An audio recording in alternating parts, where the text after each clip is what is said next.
Hello, EduMagicians. Welcome to the EduMagic Podcast with your host, Dr. Sam Fessich. Dr. Sam is a professor of education, author of EduMagic, and a pumpkin spice latte fan. This podcast is designed for pre-service teachers. Remember, friends, teaching doesn't begin at graduation, but during that first class at 8 a.m. Let's get this party started. I'm Dr. Sheldon L. Akins from the Leading Equity Podcast and a part of the Education Podcast Network, just like the show you're listening to now. Shows on the network are individually owned and opinions expressed may not reflect others. Find other interesting education podcasts at edupodcastnetwork.com. Hello, EduMagicians, and welcome back to episode 38 of the EduMagic Podcast. My name's Dr. Sam Fessich, and today I have with me Dr. Greg Cottrell. Dr. Cottrell is a principal at North Hunterdon High School, and in this conversation, we share all about interview tips, strategy, and technique. So make sure you grab a cup of coffee, a piece of paper, and a pen, and get ready to take some notes. And he's going to give lots of specific questions that you can start to prepare for your job interview. But before we get started, I have a listener shout out. I want to thank Rinver for leaving a review of the podcast titled Passion for Education. Love listening to Dr. Fessich and her guests as they share their passion for all things education, inspiring and encouraging with great advice all along the way. This podcast is a great resource. Thank you so much for leaving that review. It really means the world to me to see ratings and reviews and hear your feedback on the show. Thank you so much. And let's jump right into this conversation with Dr. Greg Cottrell. Here we go. So, Greg, welcome to the show. Thank you, Sam. Thank you for having me. I'm excited to share some of my thoughts on hiring a teacher in our high school. It's one of the most important jobs that we do in administration is hiring excellent teachers. So happy to share my thoughts on that. Awesome. And can you share a little bit about your teaching experience starting out? I was inspired by one of my high school teachers. I went to school to be a technology education teacher. Back at the start of my career, we used to call that industrial arts or woodshop. The very influential woodshop teacher, and he encouraged me to go to school to become a tech ed teacher, and that was the path I chose and ended up at Cal U to pursue that degree. Got a job right out of college. Luckily, students with tech ed degrees are usually pretty in demand, so I was lucky to get a job right away. And right from the start, I got involved within the school, and I guess that'll kind of lead me maybe right into to some conversations about what we look for in teachers. Is just being involved with this. On my interview, when I was hired as a teacher, the principal at the time asked me. He said, what can you do for us besides teach? And I had been coached up to say whatever you need. Exactly the answer that he was looking for, and I got involved with a lot of clubs, activities, chaperoning, and that sort of opened the door to get me involved within the school and led me kind of down the path to administration, starting obviously as assistant principal and principal, and it all started with being involved with the school and just taking on some leadership roles. But that's a little bit about me. Again, I was a tech ed teacher, assistant principal, and now principal at North Hunterdon High School. Wonderful. Congratulations. That's a nice journey. Thank you. What are some things that you look for in a teacher candidate that can really make them stand out? I mean, I think the biggest thing that we look for in a job interview is someone that is going to be coachable. We understand that when we get a new hire right out of a college program, that they're probably not going to be a great teacher. They're going to be a good teacher, and our job is to make them great. We're looking for someone who is going to be coachable. So we need to find some evidence of that when we are conducting our interviews. And a big part of that is asking them to specifically be able to cite experiences of self-reflection, of modifying lessons, of constantly improving and becoming involved all throughout, whatever experiences that they have. I think one of the things that I've really noticed as I've conducted some interviews over the years is the difference in interviewing someone with 5 years experience or 10 years experience versus student teaching experience. Mm-hmm. And not to say that it's better or worse, it's just you have to understand who that candidate is in front of you and be able to find those points of evidence within there that will tell you kind of person this teacher candidate is going to be and how they're going to fit into the building. So, I mean, one of the ways that I like to do that is everyone gets asked the question, tell me about a lesson. How did it go for you? And then really pressing them on, what were your objectives of that lesson? If it was just a lesson that they took from their cooperating teacher's lesson plan and just taught it, they might not understand that. But then once they identify, if they're able to identify what their objectives were, then pressing them then on how do you know that your objectives were met? Like, what were your points of evidence that you used to identify that every student in the class that objective? And then a little bit farther, how do you know that every student in the class met that objective? So it's them being able to cite some of those pieces of evidence and be able to talk about that is really one of the things that we look for in that self-reflective piece. In the room with us, as I said, I'm a tech ed teacher. Unless we're talking about, fixing engines or, some engineering things, I'm usually out of my league. And I'll be perfectly honest with that. I'm a jack of all trades, master of none. I'm going to have in that room with me, some content experts. And, when I do my interviews, I always tell everyone to kind of take that same philosophy. So if it's a social studies position, for example, we'll have, one of the questions that they always like to ask is, who is your favorite president? Okay, so the social studies candidate will say who their favorite president is. Why? Have to explain why. And then that content area expert usually has enough background to press them on some issues related to that. Mm-hmm. So just really, we try to ask them deep, follow-up questions and have the person, be able to articulate their thoughts and not just give some, canned responses to some general interview questions. Right. And I think that's so important to be able to dig deeper and see what the candidate's all about. Yes, exactly. Could you walk us through the interview process if we're brand new to this, starting from resume to that first round interview, second round interview, and then usually a teaching interview, and then you get the call, yay or nay? Yeah, sure. Absolutely. So, we start with an online program that we use to collect online applications, and it does require the teachers to fill out a prompt to a teaching philosophy question, and then they also upload a resume and cover letter. And it is really critically important that information is spelled correctly, grammatically correct. All of those little details do actually count. And then when they get in the interview, it first off is shake everybody's hand. I cannot tell you how many people we have come in who don't shake everybody's hand. Make it a point to walk around the table, make eye contact, shake everyone's hand, and dress professionally. We always say that in an interview, that's the best dress that person's probably going to be. So if they come in looking like a slob, they're probably not going to be any better on day 13 or 14 of their, teaching career. So, and then from there, we always start with a walk us through your background, tell us about yourself. And at that point, that, applicants' first opportunity to really sell themselves and explain and make that personal connection. And then again, from there, we generally have, I would say, about 5 to 6 people in an interview. It's, myself, the director of the content area curriculum.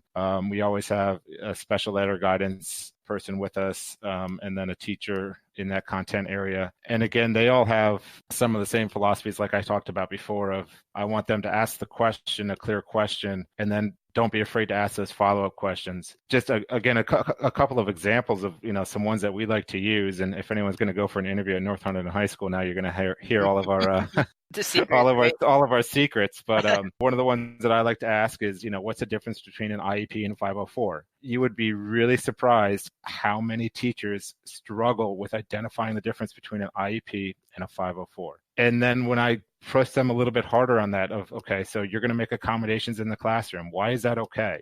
Why can one student have extra time, but this student can't? How is that fair? Being able to justify just something simple like that is really it helps me understand how solid this person has of a background. And even a question about, going back to that, like a social studies example of, so you're going to be a social studies teacher. Why should we teach social studies? Because if they can't convince me about why we should learn about the Revolutionary War, how are they going to convince kids of that? So, simply because I said so isn't a good answer. And one of my other favorite questions is, tell me something that you're passionate about, something that right now, if I ask you to stand up and give a 1-hour professional development about any topic in the world, it can be school related or not school related, what would that be? And they usually think for a second, and then they say a topic, usually it's school related, and then I say, okay, prove it, give me the first 1 minute of that. Wow. Whatever they say, it's differentiated instruction. Okay, give me your first 1 minute hook for differentiated instruction, go. And we just try to get people kind of out of the box. I won't say that it's necessarily an interview that we're not necessarily trying to catch you. We're just trying to get to know you. Mm-hmm. Instead of asking those, what's your strength, what's your weakness, like everyone comes prepared for those questions, and Right. What you answer there may or may not be accurate statements, but so those are some of the things that we try to do. And again, and then just for like some of the our new teachers, I think it's still important for them to be able to again reflect on that student teaching experience. We'll ask them, so in your student teaching experience, what is one thing that your cooperating teacher did that you really liked and will continue? But then the more important question is, what's something that you will change? Like, what's something you're not going to do? What are you going to do differently in your classroom? And then just again, things like, what's your philosophy of homework? When was the last time that you called home and spoke to a parent? And then at the end of the interview, I always end the interview with asking, is there anything else that we didn't ask you that we should know about you? So it's that opportunity. It's that kind of that last chance for a teacher to kind of sell themselves. Maybe a teacher was, really involved with a volleyball summer camp, and that just didn't happen to come up in an interview, and it's something that they're proud of, that they want to show how they're involved, and it's their opportunity to do that. And I think that is important, to make sure you're selling yourself in every way that you can. If there's something that they need to know that you didn't say, make sure that you find a way for that to come out. And then one of my biggest pet peeves is when we ask at the end, do you have any questions for us? The first one is, you should have a question. You shouldn't have more than about 3 questions. That probably 2 is about right, but don't ever, ever, ever ask a question that you can find the answer to on the website. Don't ask if, do you offer AP Psych? It's on the website. You can find that information. Yes. Always ask something that you cannot find online. But then again, at the end of that interview, it's very important that you get up, again, make eye contact with everybody in the room, shake hands with everybody in the room. Even if they don't get up to do that, in my opinion, you should go up and, make it a point to shake hands with everybody. And then after you leave, send that follow-up email thanking everybody for their time and asking if there's anything else you can to answer. I like that. I like that you're talking about both soft skills and, just professionalism in general, dressing the part and owning it, and being confident and being able to answer those questions, because you do have answers, and you just got to think about them a little bit. Yeah, that's right. I mean, and then when the candidate leaves and the door closes, we're usually, one of the first things we're talking about is, can we see them in front of kids? Do they have a presence? How are they going to interact and fit in, within the department? So those are the types of things. If you can't handle a conversation or have a presence within that interview room with adults, how are you going to do it with 25 kids in front of you? So that's one of the things that we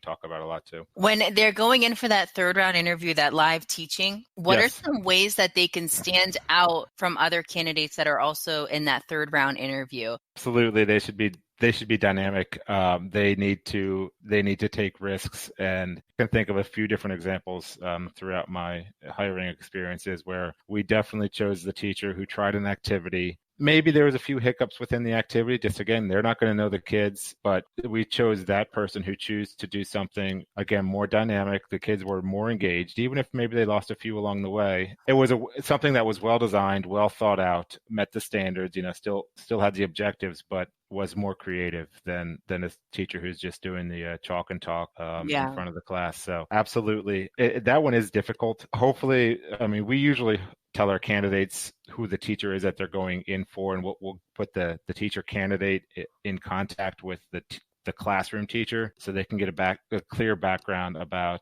what they're walking into, where the students are. So we want to try to set that teacher candidate up for success, both of them. Usually at that point, there's only 2. And we don't always do that, really, if we're kind of up in the air between 2. But, it's not uncommon, especially in our, math, science, English subject areas, that we're bringing somebody in to do a sample lesson. And yeah, you're spot on with that. You should be dynamic.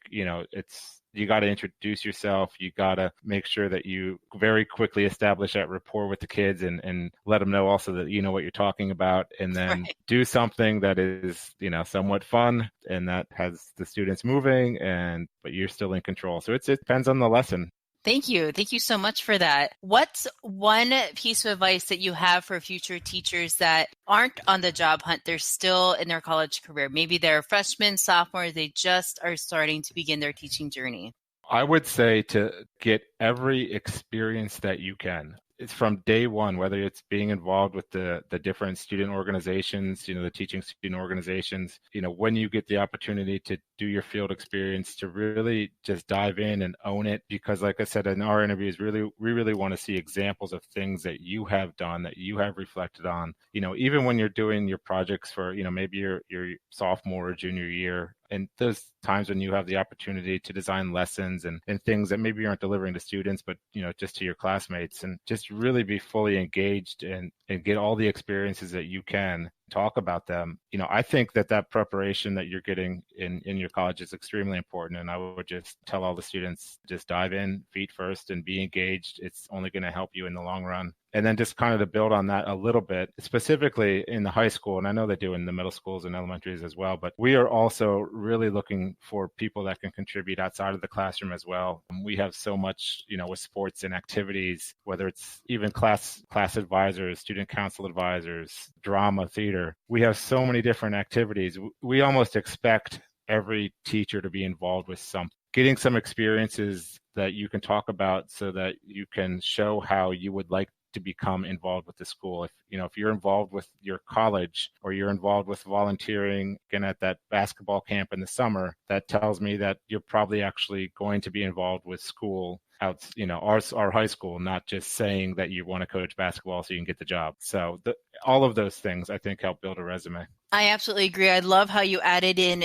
the getting involved outside of teaching, and whether that be in drama or music or sports, somehow getting involved in the place in which you work. We talked a little bit about making sure that the candidate is a good fit. What are some ways that as students or as graduates are applying that they can make sure that a school is a good fit? I think that would have to do a little bit with really what that student really feels strongly and I guess passionately about. Building that professional network would be, I think, almost something that you would want to rely on if you want to determine if that's the right fit for you. Dr. Fessich, you've promoted the idea of having those social networks and Twitter feeds and all of those things. And I think maybe that would be something that you would rely on, that network that you built to say, I'm interviewing for a job at Northern High School. Does anyone teach there? What can you tell me about the school? What's it like working there? It's kind of maybe a little bit of that back channeling that you're going to learn a lot more about the school and what the kids are like, what the administration is like. Right. I think that's so important for future teachers to get connected early in their career, and then they can start building that PLN. So when they are done with student teaching and they're looking for a job,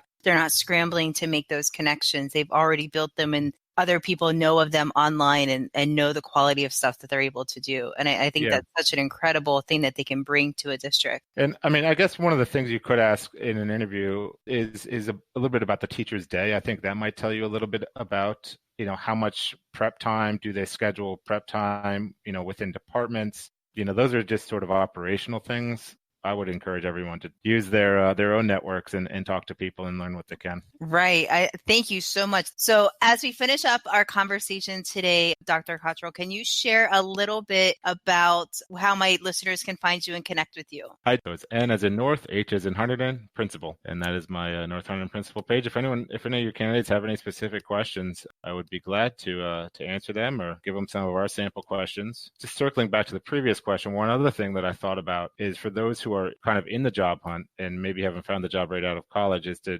get involved with as many schools as you can selling. I think that's a great way to learn the culture of the school. And we've hired several of our substitute teachers. If you can, if your schedule allows it and you don't have that full-time job yet, get out and be a substitute teacher. But I would say that spread yourself out to a couple different schools. Awesome advice to end on. Thank you so much. You're very welcome. All right, friends, there you have it. Another great episode all about crushing your interview, part 2 with Dr. Greg Cottrell. Head on over to sfessich.com/38 for a PDF of all the interview questions he chatted about today and a blog post separating each of the different parts of the interview process so you can be as prepared as you can be. I wish you the best of luck during your interview. If you need anything, please reach out to me over on Twitter and Instagram. And remember, friends, you have the Edu Magic in you.